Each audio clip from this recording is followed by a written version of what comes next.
What's up? My name is Alex. I'm a graduate student at Clemson University where I study coyote space use and interactions with other wildlife.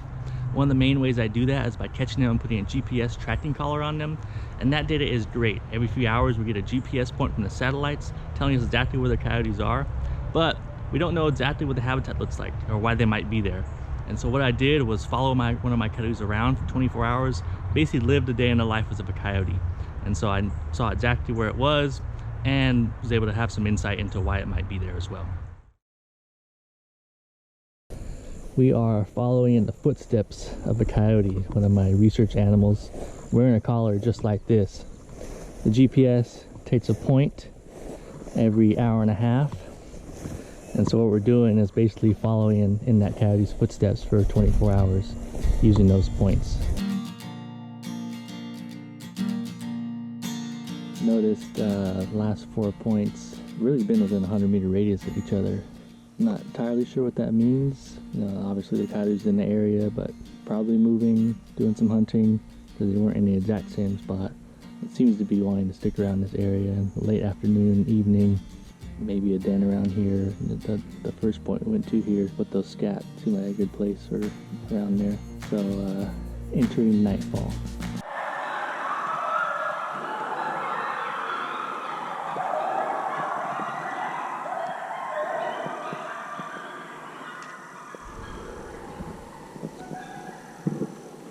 Just heard some coyotes easily within 100 meters, probably where I was earlier.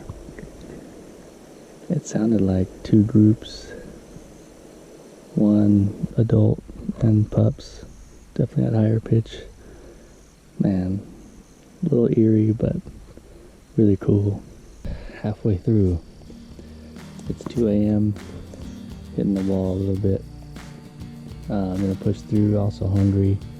Yeah, I think I missed chairs and pretty much delirious, so I'm out. Feels good for the night to be over. I slept a little bit, about an hour and a half. It's 6:30 a.m. right now. The coyote's moving, so we're getting back on the trail. It's just after 7, so I'm heading to the 8 o'clock point to get another trek. What we've seen, so just to summarize so far, the first couple points, a little ways away in that first area we were at with those young pines. Then the next several were probably near a den site, right, until nightfall, all in that same area. Then the next two, midnight to the 2 a.m. point, were far away. The coyote was moving, not sure exactly what it was doing. But then the 3 after that, early AM this morning, those points were back at the den site, and now we're off again, away from the den site. So that's just a summary so far, and we'll see when we got a few points left.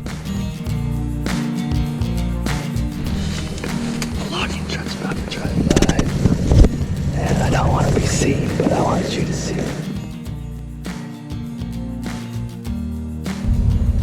If I'm a coyote, I'm not running this road.